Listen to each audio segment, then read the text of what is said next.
ideas that might be useful for us today as we try to address problems of race, problems of economics, problems of violence and human destruction. So the scholarship is moving in that direction. I think scholars are also beginning to see Dr. King as a world figure. Okay, good. And I think that's important because for too long we limited him to the American context. Almost to the South. That's right, and seeing him as a Southern black leader, as an American Gandhi. But now scholars are looking at his impact on liberation movements around the world, in South Africa, Vietnam, India, Africa, and how he has influenced liberation movements worldwide, how he has inspired people. I don't think it's an accident that that in over 100 countries today, Dr. King's birthday is recognized or celebrated. And that's really puts him in a very unique place in history, because even presidents of the United States don't have that kind of recognition. And so Dr. King, I think, is being appreciated finally for what he tried to give us a half-century ago, for what he tried to achieve in terms of not just a national beloved community, but an international beloved community. And so King still, the whole career will still have a tremendous impact upon whatever we do having to do with human relations. Exactly, there's no question about it.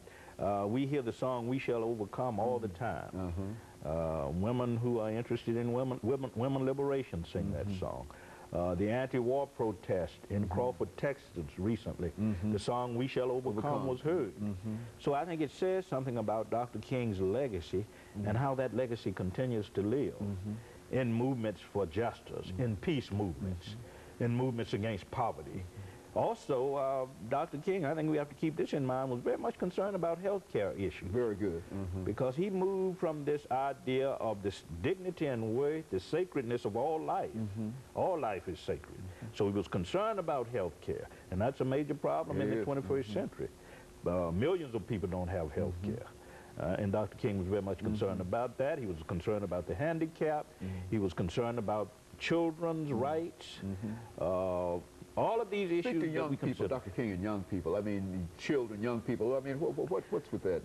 Unfortunately, scholars have not addressed that yet, but I've been going through some of his papers at the King Center, and I've gone to Boston University a number of times, and the letters he wrote to children are very impressive, because he always challenged them not only to study, but to think ahead.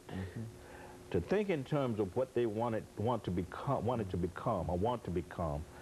to think in terms of the kinds of contributions they could make, not just to the uplift of themselves, but to the uplift of humanity. Now, interestingly enough, about 10, 15 years ago, the King Center did publish a major manual on how to teach Dr. King's principles to children. But unfortunately, schools have not noticed, have not taken note of that particular document.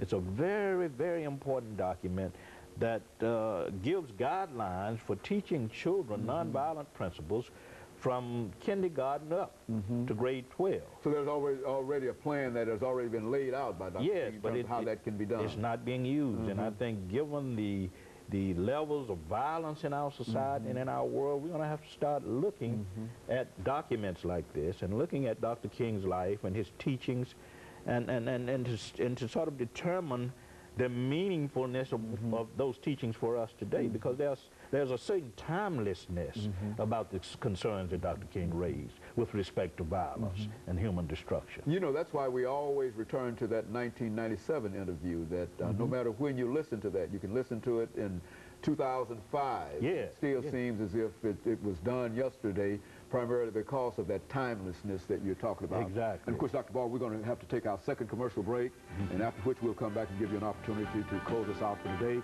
And we'll see our audience following this very, very short commercial break.